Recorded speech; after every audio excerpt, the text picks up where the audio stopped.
My experience with the Warlords of New York expansion to the Division 2 started out strong, thanks to an excellent standalone campaign and a host of very clever revisions to existing RPG systems.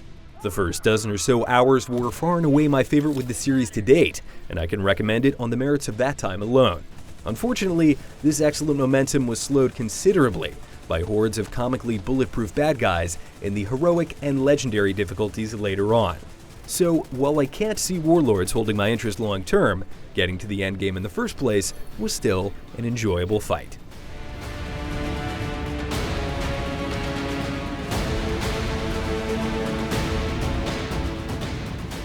After a brief introduction to antagonist Aaron Keener, you're loosed upon Lower Manhattan to eliminate his band of titular warlords in any order you wish. This freeform story structure works wonders in the context of the new playable zone, which, true to form, is a brilliantly realized cityscape.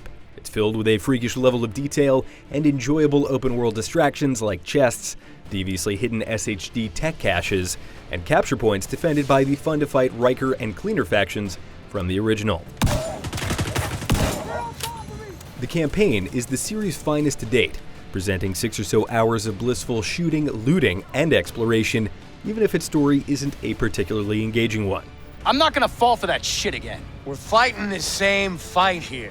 I was pleasantly surprised to find that encounters with Keener's rogues each came along with a unique and bespoke mechanic.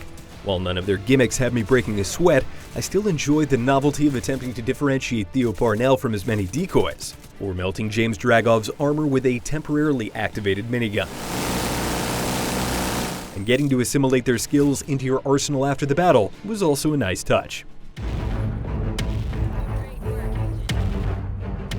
The bad news is that bullet-spongy enemies are back in a big way when it comes to Endgame's heroic and legendary difficulty settings. Even with a somewhat optimized damage-focused build, I found that enemies reach the Division 1's notorious levels of resilience when playing in a group of 4, which, for anyone keeping track, is a resurgent problem that the sequel had already fixed before this expansion.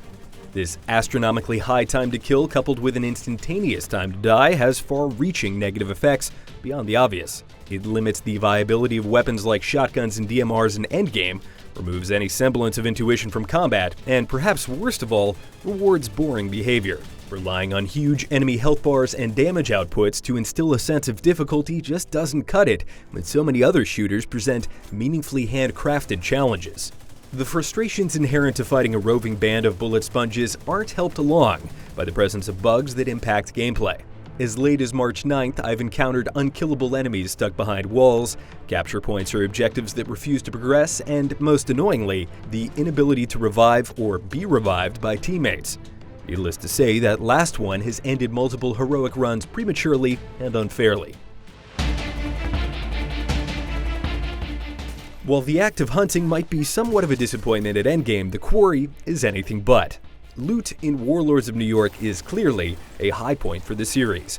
The revamped recalibration library, which allows you to store the highest rolls on your items for later use, is so good that I wish I could take it with me into other RPGs.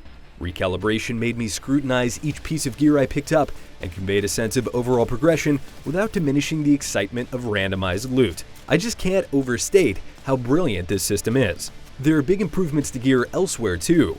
The way an item's qualities are conveyed visually has been significantly simplified. Exotics have been reworked and there are more to chase. And you can now hunt specific gear by opening your map to see what activity will reward the targeted loot you're looking for.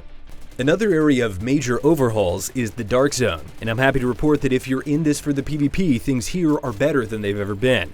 Elements of the Dark Zone that don't lead to fighting other players, like non-contaminated loot and the Gray Rogue indicator, have been removed, and the expansion's new loot, coupled with a PvP-specific set, provides ample incentive to kill players and take their hard-earned goodies.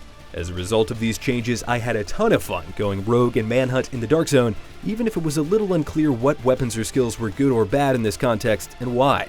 My only major criticism is that all of the Dark Zones are simply too small, and as a result I spent too much time fighting the same teams over and over again.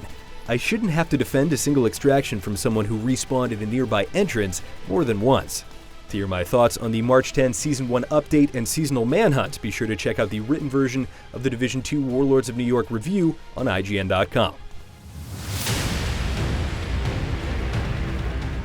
Warlords of New York delivers a mechanically memorable campaign and a beautiful urban backdrop that fits perfectly into the Division 2's already engrossing open-world gameplay. The excellent changes it brings to loot and progression are sure to have lasting positive effects on the series' future, but they're currently hamstrung by the oppressive presence of over-the-top spongy enemies in heroic and legendary difficulty, particularly when playing in a group of 4. Still, it's hard to ignore that Warlords' campaign and subsequent activities provided me with about 12 of the best hours I've spent playing a Division game to date, even if I can't see many more of them in my immediate future. If you enjoyed the review or have questions, be sure to shoot me a follow on Twitter at Duggan. And for all things The Division and shared world shooters, keep it right here on IGN.